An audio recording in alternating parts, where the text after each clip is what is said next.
12시 많은 참여 바랍니다.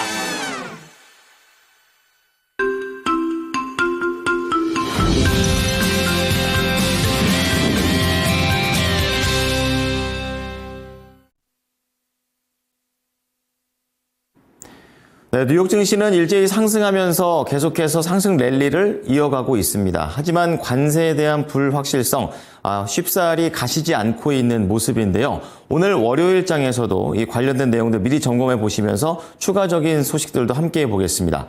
자, 오늘 모닝뉴스 첫 번째는 대선과 관련된 내용입니다.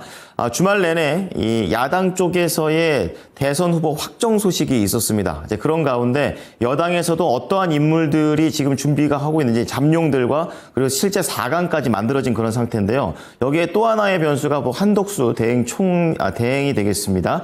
자, 이번 주에 대선과 관련해서 지금 상당히 사퇴가 유력하다, 출마를 결단한다는 내용들이 나오는데요. 좀 더 자세하게 짚어보도록 하겠고요. 자, 두 번째 봐야 될 것은 복지학과 관련된 그런 내용입니다. 조금 더 개발을 간소화시켜서 효율을 올린다라는 내용이 있고요. 그리고 마지막으로 소송 쪽과 관련해서 예스티라는 종목에 집중을 해 보셔야겠습니다. 자, 과연 이 승소와 관련해서 얼마나 빠르게 새로운 사업으로 들어갈 수 있을지 점검해 보겠습니다. 자세한 내용 정수지 캐스터가 전해드립니다. 월요일 모닝뉴스입니다. 오늘 장에 영향을 줄 수 있는 6가지의 뉴스들 함께 알아보겠습니다. 먼저 헤드라인입니다. 한덕수 대통령 권한대행 국무총리가 유심 해킹 사태와 관련해 긴급 지시를 내렸습니다. 한덕수 대통령 권한대행 국무총리는 이번 주 대선 출마를 결정합니다. 삼성전자와 SK하이닉스가 구형 D램 제품 생산을 줄이고 첨단 제품의 비중을 늘리는 전략을 펼칩니다. 바이오시밀러 개발 과정이 간소화되면 비용과 기간을 단축하는 효과가 있다는 분석이 나왔습니다. 4대 금융지주가 1분기 5조 원에 육박하는 순이익을 내면서 사상 최대 실적을 기록했습니다. 예스티는 소송 중인 특허 심판에서 승소했다고 밝혔습니다. 먼저 첫 번째 뉴스입니다. 한덕수 대통령 권한대행 국무총리는 27일 SK텔레콤 유심 해킹 사고와 관련해 유심 보호 서비스 가입과 유심 교체 조치의 적정성을 면밀히 점검하라고 지시했습니다.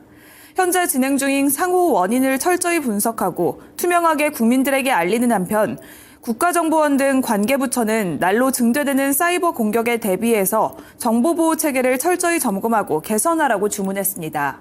앞서 SK텔레콤은 지난 18일 해커에 의한 악성 코드로 이용자 유심 정보가 유출된 정황을 확인했고 지난 25일에는 고객 정보보호 조치 강화 설명회를 열고 2,300만 명에 달하는 전 고객을 대상으로 오늘부터 유심을 무상 교체한다고 밝혔습니다.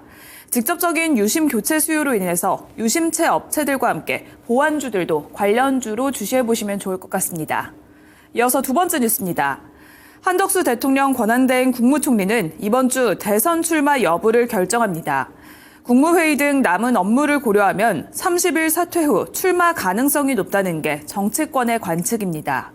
한 권한대행이 최근 주변 인사들에게 정치권의 출마 요구를 피하기 어렵다고 밝힌 것으로 알려진 만큼 출마 가능성은 높은 것으로 알려지고 있습니다.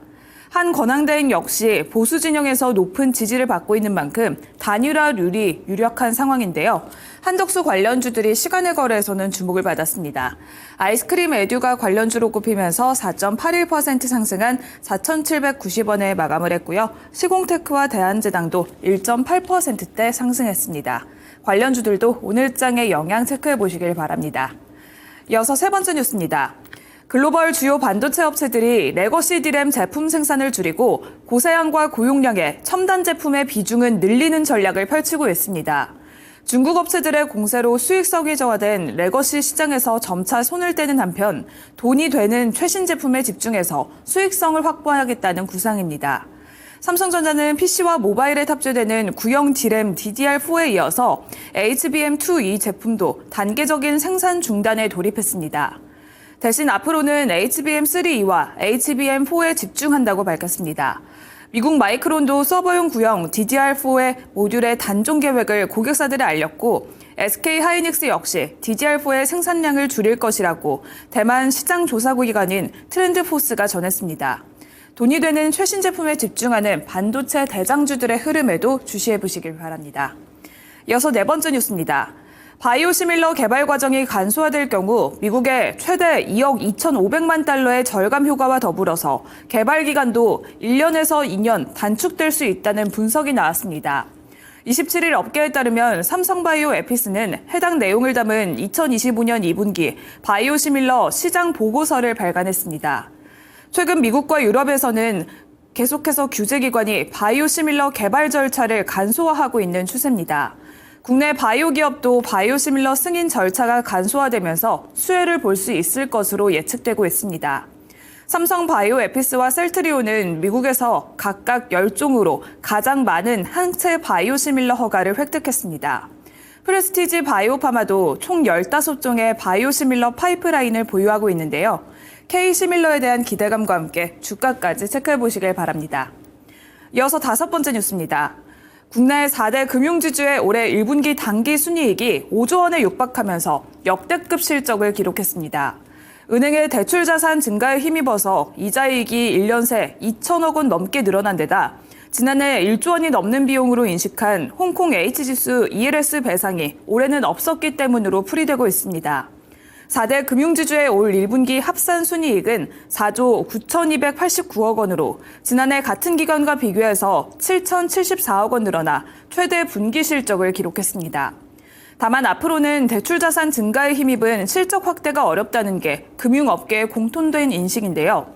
수익성도 악화되고 있어서 올해 최대 과제는 건전성 관리로 꼽히고 있습니다.